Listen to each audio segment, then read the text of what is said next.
తెలంగాణలో గతేడాది జరిగిన అసెంబ్లీ ఎన్నికల్లో కాంగ్రెస్ విజయంతో ప్రభుత్వాన్ని ఏర్పాటు చేసింది. ఆ తర్వాత వెంటనే ఇచ్చిన హామీలను ఒక్కొక్కటిగా నెరవేరుస్తూనే లోక్సభ ఎన్నికలపై ఫోకస్ పెట్టింది కాంగ్రెస్ నాయకత్వం.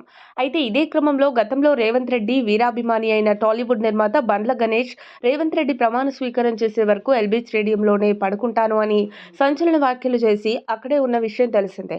అంతేకాదు సీఎం రేవంత్ బయోపిక్ తీస్తానని కూడా ఆయన ప్రకటన చేశారు. ఇక తాజాగా సోమవారం రేవంత్ రెడ్డికి నూతన సంవత్సరం సందర్భంగా శుభాకాంక్షలు తెలియజేశారు. కాంగ్రెస్ నేత బండ్ల గణేష్ రేవంత్ రెడ్డిని కలిసి ఒక మొక్కను అందించి విషెస్ తెలిపారు.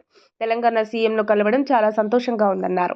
రాబోయే 5 ఏళ్లలో రేవంత్ రెడ్డి చేపట్టబోయే పథకాలన్నీ సక్సెస్ కావాలని కోరుకుంటున్నానని పేర్కొన్నారు. అన్ని రంగాలలో తెలంగాణ రాష్ట్రాన్ని అభివృద్ధి పరచాలని ఆకాంక్షించిన ఆయన రేవంత్ రెడ్డిపై విపరీతమైన అభిమానాన్ని వ్యక్తం చేస్తున్నారు.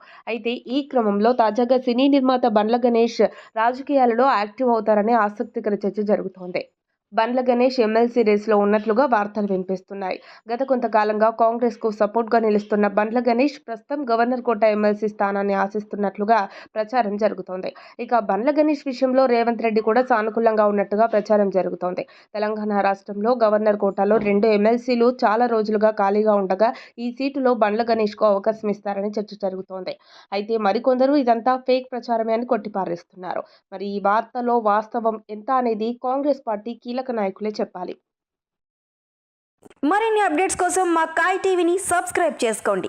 మా వీడియో కనుక మీకు నచ్చినట్లయితే లైక్ చేయండి, షేర్ చేయండి. మీ విలువైన అభిప్రాయాలను కామెంట్ బాక్స్లో తెలియజేయండి.